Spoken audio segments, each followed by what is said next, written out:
A Soviet general just raised his glass at a victory banquet and looked directly at the most feared American commander alive.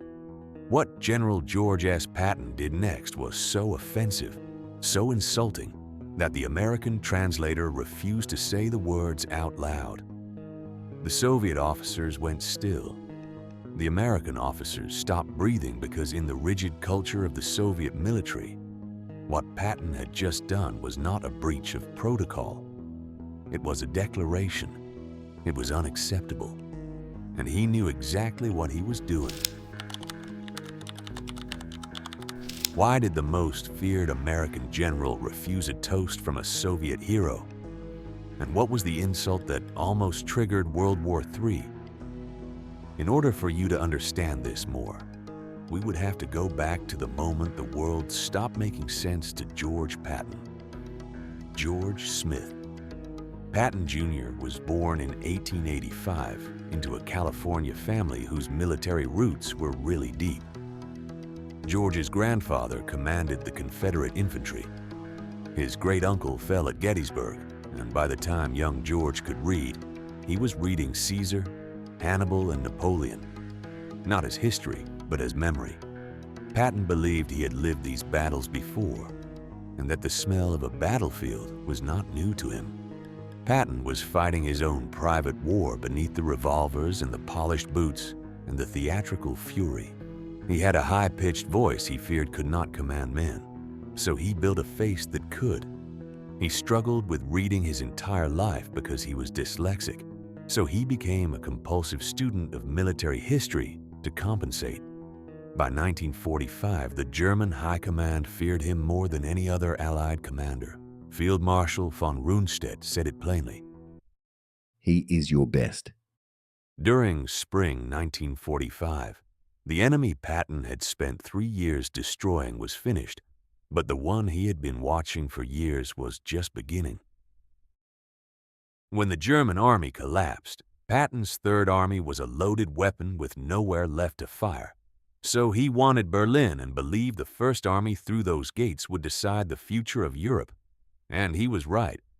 But the future had already been decided at Yalta by 3 men in suits, 6,000 miles from the front. Eisenhower gave the order for them to surrender.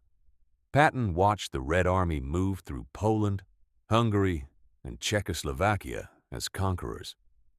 The Soviet tanks stopped in many countries, and the countries they stopped in vanished. He studied the Soviet supply lines with a soldier's eye and saw not an army, but a medieval machine wearing a modern uniform.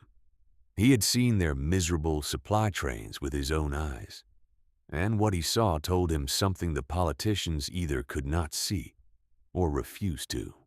He told his officers quietly that he could beat them, but he would have to do it now before they got stronger.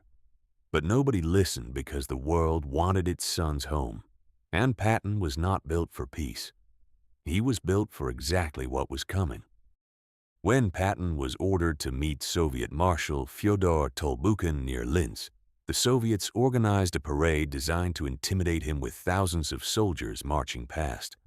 Patton watched from the reviewing stand with his face unreadable. He would later tell his staff what he had actually seen. He noted their uniforms, their discipline, and called them a mob. But he also knew they were dangerous, and this was what mattered to him. He never dismissed the Red Army. He studied and assessed it, and he assessed that it could be beaten, but only if the decision was made immediately. A banquet was organized after the parade, but the atmosphere of fake politeness thickened until it became its own kind of suffocation. The Russian generals smiled with their mouths, but their eyes were cold instruments, watching everything and giving nothing back. The smell of vodka mixed with tobacco, and the particular tension of men who know exactly what the other man is thinking and have agreed for the moment to pretend otherwise.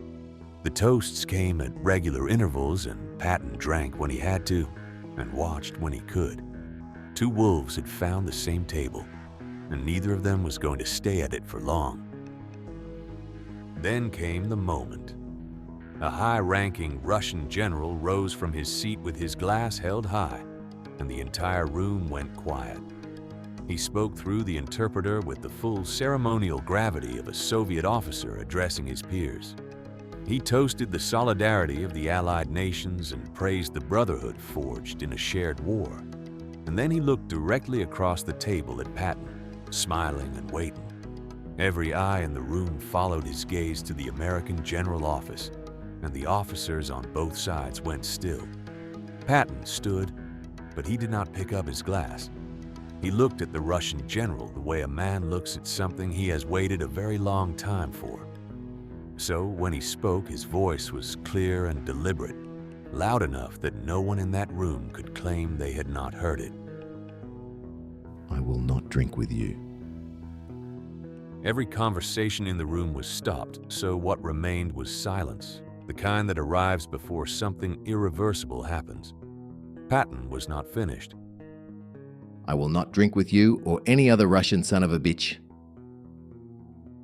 The translator, who was a young American major, went pale.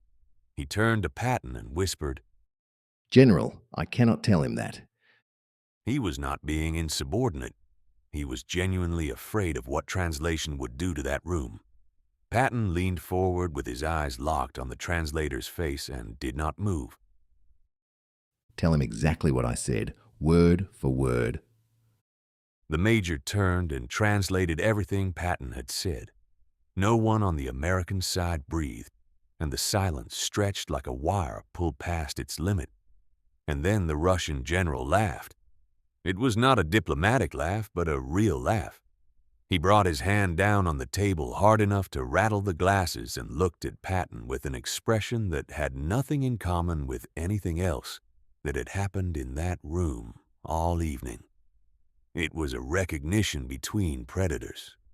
Two warriors finally seeing each other clearly. Tell General Patton that I think he is a son of a bitch too. Patton listened to the translation with a very small smile on his face. He then reached for his glass. All right, now that we understand each other, I will drink to that. The world had just finished one war and had not yet admitted it was already inside the next one. Patton had announced it at a dinner table over a glass of vodka, with the one man in that room honest enough to answer him in kind. In the weeks that followed, Patton stopped being careful and told anyone who would listen that the United States needed to fight the Soviets immediately while the army was intact, while American fuel still ran through Soviet engines, and while the window was still open. He proposed rearming surrendered German panzer divisions and turning them east. He also gave a direct warning to Eisenhower. If you do not fight them now, you will be fighting them for the next 50 years and you will lose far more lives. The press called him a warmonger and unstable. In October 1945, Eisenhower would relieve Patton of command of the Third Army and reassigned him to the 15th Army. For a man who had only ever known how to move forward, it was a slow execution. He watched from that desk as the Iron Curtain fell across Europe exactly as he had predicted. On December 9, 1945, a day before he was scheduled to fly home to America, Patton's car was struck by a military truck in a low-speed collision near Speyer, Germany.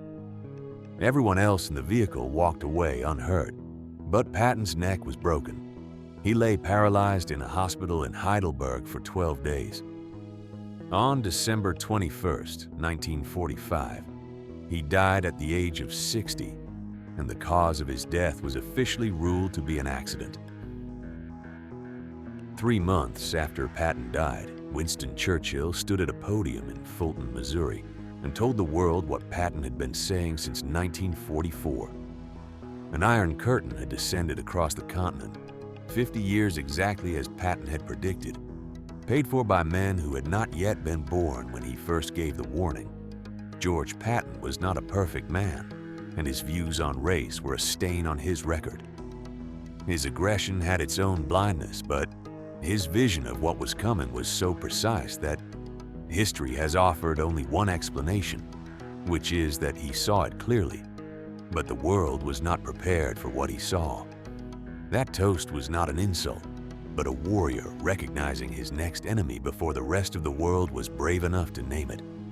Was Patton a warmonger? Or was he a prophet who saw the truth 50 years too early? Leave your answer in the comments. And if this story deserves to be told, subscribe to this channel, because the next story we are bringing you is one the history books have been quietly avoiding for decades. These are the stories that make powerful people uncomfortable, and that is exactly why they get softened, reframed, and quietly buried. It is also exactly why we are here. If Patton's story deserved to be told without the filter, hit the like button and subscribe so you never miss the next one. Drop your answer in the comments and tell us where you are watching from.